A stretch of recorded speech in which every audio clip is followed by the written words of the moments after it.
আসসালামু আলাইকুম। আজকে আমাদের কাছে 14 ইঞ্চি একটি এলজি টিভি এসেছে। আর যে সমস্যাটি নিয়ে এই টিভিটি আমাদের কাছে এসেছে আমি আপনাদেরকে দেখানোর চেষ্টা করছি। দেখুন আমাদের এই রিমোটটি কিন্তু ওকে আছে, এটি একটি এলজির রিমোট, কিন্তু টিভিতে কোনো কাজ হচ্ছে না। এবং টিভির যে বাটন আছে বাটনগুলোতে কিন্তু কাজ হচ্ছে। আর এই টিভির স্ক্রিনটি কিন্তু উপরে কালো হয়ে গেছে, নিচে কালো হয়ে গেছে, প্লাস টিভিতে কোনো সাউন্ড নেই। সাউন্ড দেখুন 65 দেখা যাচ্ছে, কিন্তু টিভিতে কোনো সাউন্ড নেই। এই সমস্যাটি নিয়ে আজকে এই টিভিটি আমাদের কাছে এসেছে। তো এই টিভিটিতে কোথায় থেকে এ ধরনের সমস্যাটি হচ্ছে, কোথায় কোথায় কীভাবে কাজ করতে হবে, আশা করছি এই কাজটি নতুন এবং পুরাতন যারা টেকনিশিয়ান আছে তাদের সবার জন্যই কাজে লাগবে। কাজটি মনোযোগ সহকারে দেখলে আশা করছি সকলেই উপকৃত হবেন। তো দেখা যাক আজকের ভিডিওতে আমি সমস্যাগুলো কিভাবে সমাধান করি। এবং এই কাজের মধ্যে আরও একটি বিশেষ একটি কাজ আছে, আশা করছি ধৈর্য সহকারে দেখবেন, দেখলে আপনারা বুঝতে পারবেন যে বিশেষ কাজটি কি। শুধু বিশেষ বললে ভুল হবে, কাজটি খুবই গুরুত্বপূর্ণ, আপনারা দেখতে থাকুন।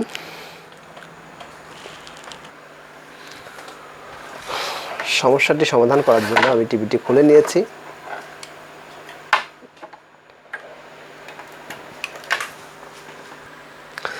আমরা ভোল্টেজ পরিমাপ করার মাধ্যমে টিভির কাজগুলো করার চেষ্টা করব, কোথায় কত ভোল্ট আছে দেখে সমস্যাগুলো নির্ণয় করতে পারবো।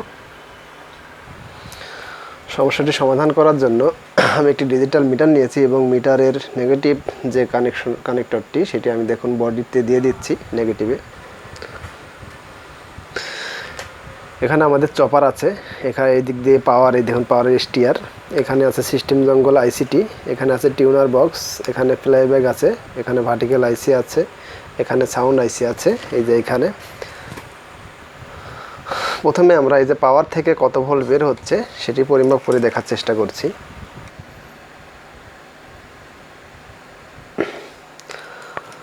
দেখুন চপার থেকে বের হয়েছে, এখানে বি প্লাসের কানেক্টর, তারপরে গ্রাউন্ড নেগেটিভ, তারপরে আছে 9 ভোল্ট, তারপর আছে গ্রাউন্ড, তারপরে এটা এনসি, এটা হচ্ছে সাউন্ডের যে ভোল্টেজটি, সাউন্ডের নেগেটিভ ভোল্টেজটি।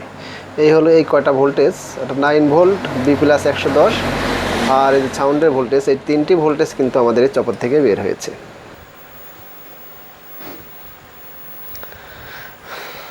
এসি প্লাগটি ইন করে নিয়েছি এবং প্রথমে আমি বি প্লাস ভোল্টেজটি পরিমাপ করে নিচ্ছি। দেখুন 112 ভোল্ট বি প্লাস কিন্তু ওকে আছে। তারপরে 9 ভোল্ট, এই 9 ভোল্টে আমি দেখে নিচ্ছি 9 ভোল্টে ওকে আছে কিনা। এই যে 9 ভোল্ট, দেখুন 10.7 ভোল্ট, 9 ভোল্ট কিন্তু ওকে আছে, এখানে 10.7 ভোল্ট।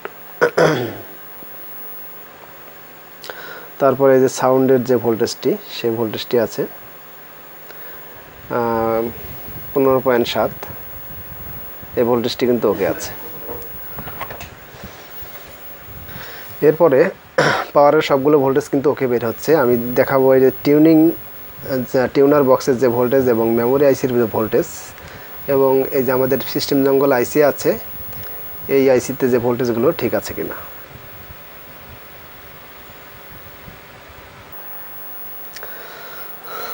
প্রথমে আমি এই যে টিউনার বক্সটি আছে আমাদের, টিউনার বক্সটিতে আমি ভোল্টেজটি পরিমাপ করে নিচ্ছি। দেখুন এখানে 4.3 ভোল্ট দেখাচ্ছে, এখানে কিন্তু 5 ভোল্ট থাকবে বা 4.9 ভোল্ট এরকম থাকবে, 4.8 ভোল্ট। এখানে অলরেডি ভোল্টেজটা আমি কম পাচ্ছি।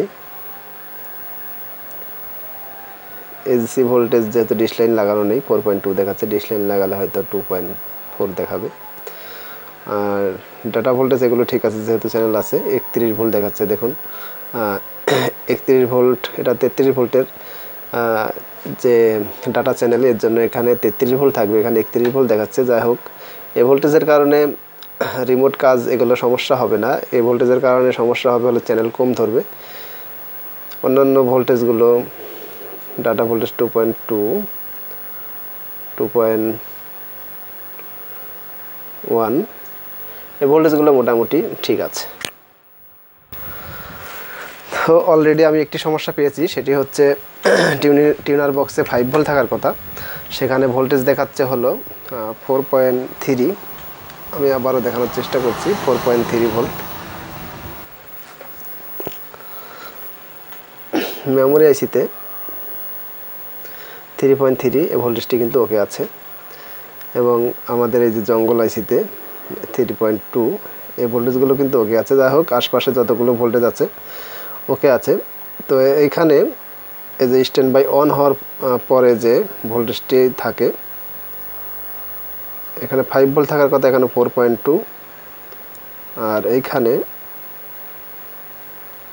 8 ভোল্ট থাকবে, এখানে 8 ভোল্ট কিন্তু ঠিক আছে। তো যাই হোক, এই 4.2 এখান থেকেই এসেছে। এই যে চ্যানেল বক্সের যে টিউনার বক্সের যে 5 ভোল্ট, সেই 5 ভোল্ট থেকেই কিন্তু এই 5 ভোল্টটা এসেছে। তো এই ভোল্টেজটাই আসলে ড্রপ খাচ্ছে। তো আমি সংক্ষেপে আপনাদেরকে একটু বুঝিয়ে দিচ্ছি। সেটা হচ্ছে, এই টিভিটিতে আমি আরও অনেকভাবে এই 5 ভোল্টটা ওকে করার চেষ্টা করেছি। যেমন এই 5 ভোল্টটি এসেছে হচ্ছে এই যে আমাদের এখানে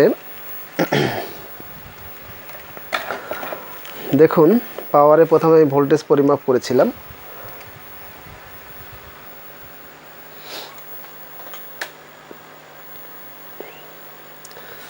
এই যে দেখুন, এখানে 10 ভোল্ট আমি বলেছিলাম, এই যে চপার থেকে যে 10 ভোল্ট বের হয়েছে, এখানে একটি 9 ভোল্টের যে সুইচিং রেগুলেটর আইসি, যেটা আমাদের সিস্টেম জঙ্গল আইসি থেকে স্ট্যান্ড বাই অন হলে যে ভোল্টেজটি বের হবে, সেই ভোল্টেজটি এখানে 9 ভোল্ট কিন্তু হচ্ছে।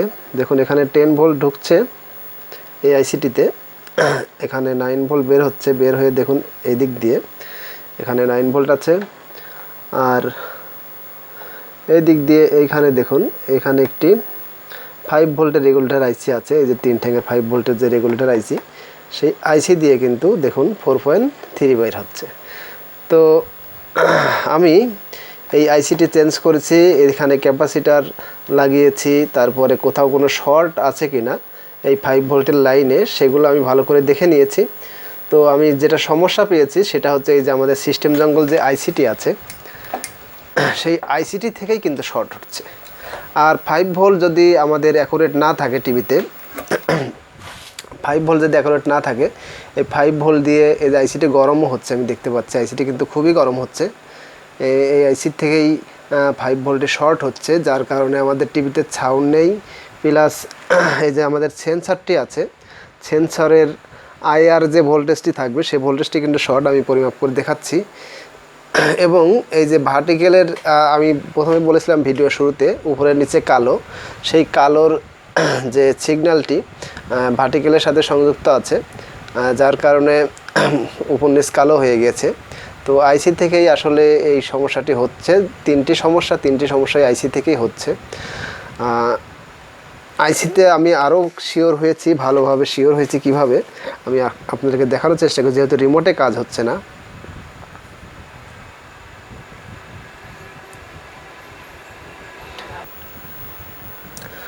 দেখুন, এখানে আমাদের একটি সেন্সর আছে, সেন্সরে কিন্তু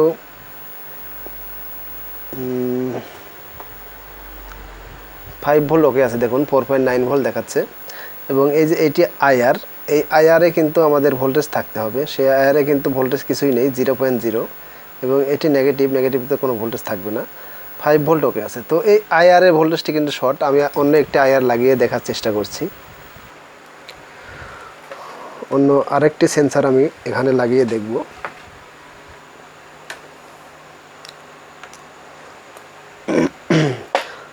সেন্সর লাগানোর সময় অবশ্যই আইআর, 5 ভোল্ট, এগুলো সব কিছু ঠিক করে নিতে হবে।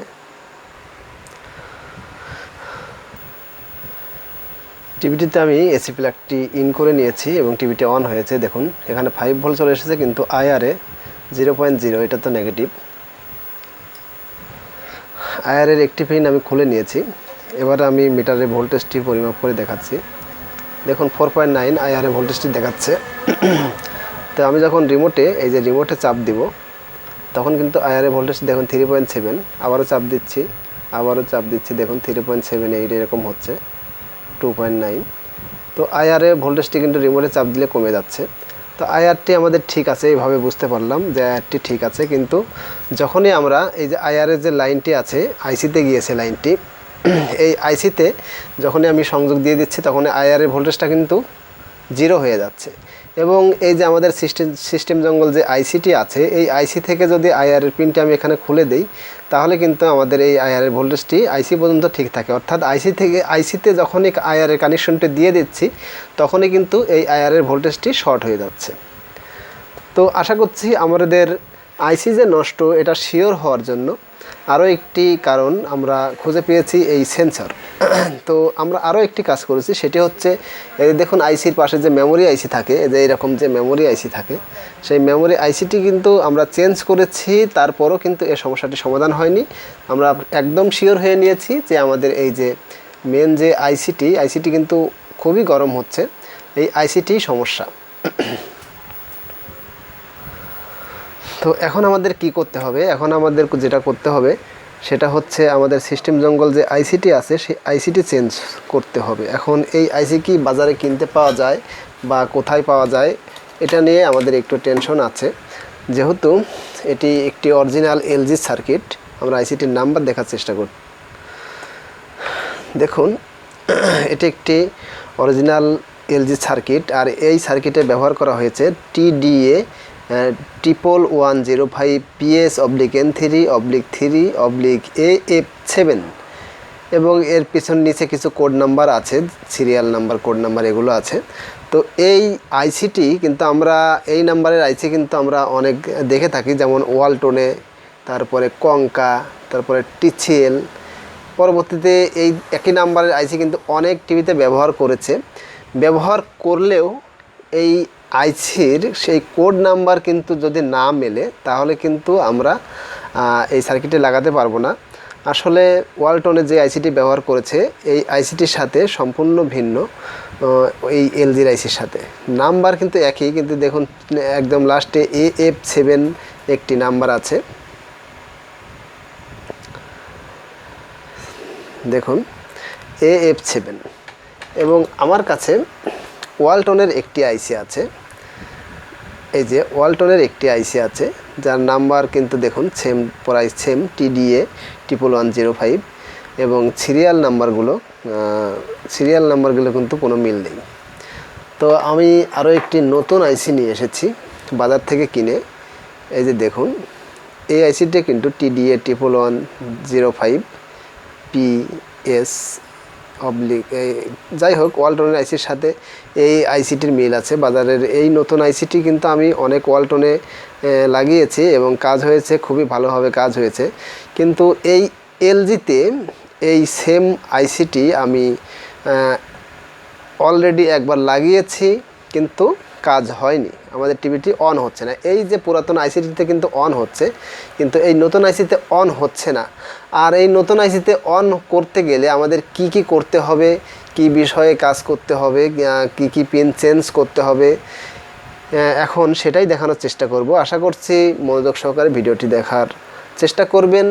আর ভিডিওটি দেখলে কিন্তু নতুন এবং পুরাতন সবারই উপকার হবে, যে এ ধরনের কাজ আসলে অরিজিনাল একটি ব্যান্ডেজ সার্কিট আপনারা দেখতে পাচ্ছেন। এটি কিন্তু একটি, এই যে দেখুন ইয়ক কয়েলটি কিন্তু দেখুন একদম আলতা স্লিমের মতো যে ইয়ক কয়েলটি, সেই রকম কিন্তু সিস্টেমটি করেছে টিভিতে। 14 ইঞ্চি টিভি এটি।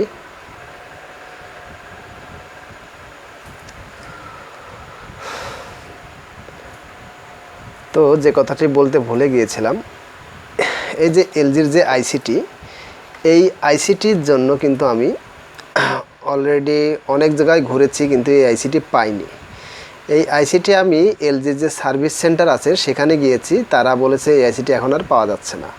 তো এই আইসিটি আমাদের শহর পাবনাতে কিন্তু আমরা খোঁজ করেছি, এই আইসিটি আমরা সেখানেও পাইনি। তো এই আইসিটি আমরা ঢাকায়, আমার এক বস আছে, তাকে ফোন করেছিলাম, তিনি বলেছে সে একটি আইসি কিনে এরকম আইসি কিন্তু সে লাগিয়েছে। তো এখন পাওয়া যাবে কিনা, আবার ঢাকায় খুঁজতে যেতে হবে, তো আদৌ পাওয়া যাবে কিনা। তো আমরা এখন যে কাজটি দেখাতে চলেছি, এই যে নতুন যে আইসিটি আমরা ওয়ালটনে ব্যবহার করি, বা ওয়ালটনের সার্কিট থেকেও আমরা খুলে ব্যবহার করতে পারবো, এই আইসিটি কিন্তু আমরা এই এলজি টিভিতে লাগাবো। আর লাগানোর জন্য কি করতে হবে সেটি দেখতে থাকুন। তো আজকের ভিডিওটি আমি দুইটি ভাগে ভাগ করে নিচ্ছি। আজকে এ পর্যন্তই আমি দেখাচ্ছি এই ভিডিওটি, এবং পরবর্তী যে ভিডিওটি আসবে আমার এই ভিডিওর পরের ভিডিও, সেটিতে আমি দেখাবো যে এই যে আইসিটি পাওয়া যাচ্ছে না সেই আইসির বদলে আমি ওয়ালটনের যে আইসিটি বাজারে কিনতে পাওয়া যাচ্ছে সেই আইসিটি কীভাবে লাগিয়ে এই টিভিতে সেট আপ করে চালাবো সেটি দেখানোর চেষ্টা করছি। আশা করছি পরবর্তী ভিডিও দেখার অপেক্ষায় থাকবেন। আমি খুব তাড়াতাড়ি একদিন পরেই হয়তো বা দেওয়ার চেষ্টা করব পরবর্তী ভিডিওটি। আসলে ভিডিওটি অনেক লম্বা হয়ে যাচ্ছে, আপনাদের দেখতে বোরিং লাগতে পারে, এর জন্যই আমি একটি ভিডিও দুইটি ভিডিওতে পরিণত করছি। তো ভিডিওটি যদি ভালো লেগে থাকে অবশ্যই একটি লাইক দিতে ভুলবেন না। আর আমার কাজে যদি কথাবার্তায় কোনো ভুল হয় অবশ্যই কমেন্টে আমাকে জানাবেন। আর পরবর্তী ভিডিও পেতে সাবস্ক্রাইব করে আমার চ্যানেলের সাথেই থাকুন। আজকের মতো এখানেই বিদায় নিচ্ছি। পার্ট 2 দেখার জন্য আপনাদেরকে জানিয়ে রাখছি, আপনারা যদি ভিডিওটি সম্পূর্ণ দেখতে চান তাহলে এই ভিডিওরই পার্ট 2 আপনারা দেখে নেবেন। আল্লাহ হাফেজ।